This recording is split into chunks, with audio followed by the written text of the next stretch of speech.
Okay, so here today we have something entirely different yet again. Seems like we have something entirely different every single time on this channel. Still deciding whether that's a good thing or not. So here today we just have a Boxer twin little tractor with a trailer in the back here. I'm going to be hauling this little powered up brick. It fits perfectly in the trailer. And that's what I'm going to be hauling. So here today, this tractor has steering, very simple steering. This thing is literally the size of my hand. My hand is bigger than this thing. And I just couldn't fit the steering anywhere else. I couldn't bring it up to where the driver's seat was. It's just not plausible. And I also have a clutch pedal right here. So this little tractor, yes, even though it's this small, it does have a clutch. And so that clutch is actually controlled by the differential. I use this in my rat rod, and it's I just like it because it's so compact and there's really nothing to go wrong with it, and it is a high torque application. The more rubber bands you have holding that tire, the higher the torque the clutch can handle. So this little Boxer engine here, I should say that it's none other. It's not like any of the Schrader valve designs. It does have the classic pneumatics valve controlling it, and I'm pretty sure this is the smallest form factor Boxer. I did have to modify one piece to make this work, but that's all I had to do, modify one single piece. And this is the smallest form factor Boxer I could, I don't know, world record I guess. But anyways,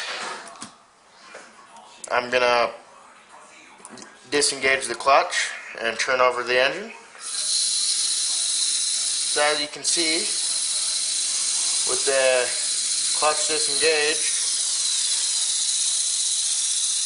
the engine runs pretty good. I don't want to waste all my PSI. So right now I'm just gonna connect the trailer really quick and show you guys it moving on this table here. And then I'm going to set you guys up so you can see it moving on the floor.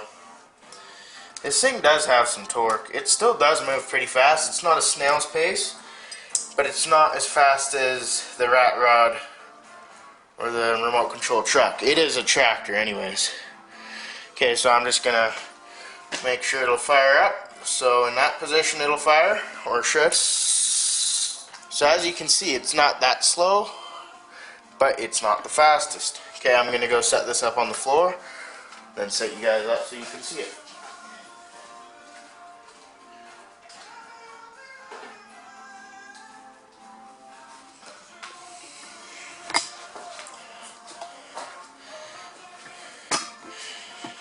I'm going to lower you guys.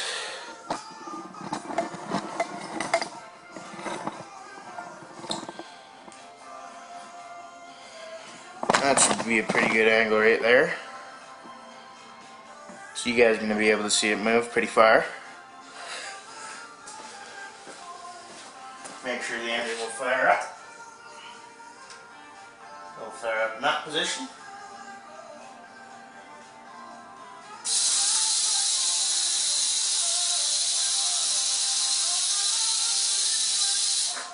Then I'll come right back around to the camera.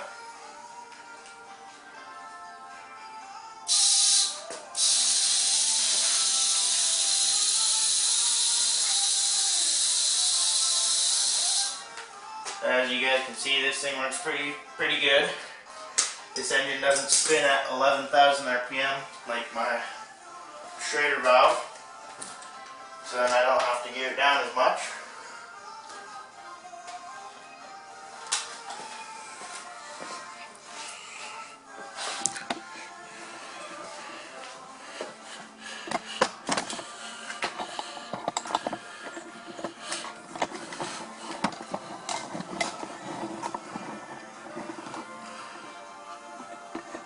Okay, you guys can feel free to exit the video right now, as it's 5 minutes. But what I'm going to do here, I'm just going to crank her up to let's see, 100 psi, and we're going to see how the engine reacts to this. I have a zip tie holding on the pneumatic tubing, holding the clutch.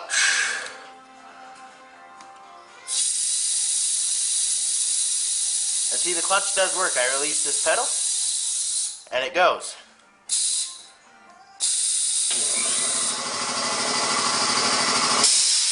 Compressor turn back on there. Anyways, that'll be all for this video, and thank you for watching. If you want to suggest anything you'd like me to put this engine into, just leave a comment down below.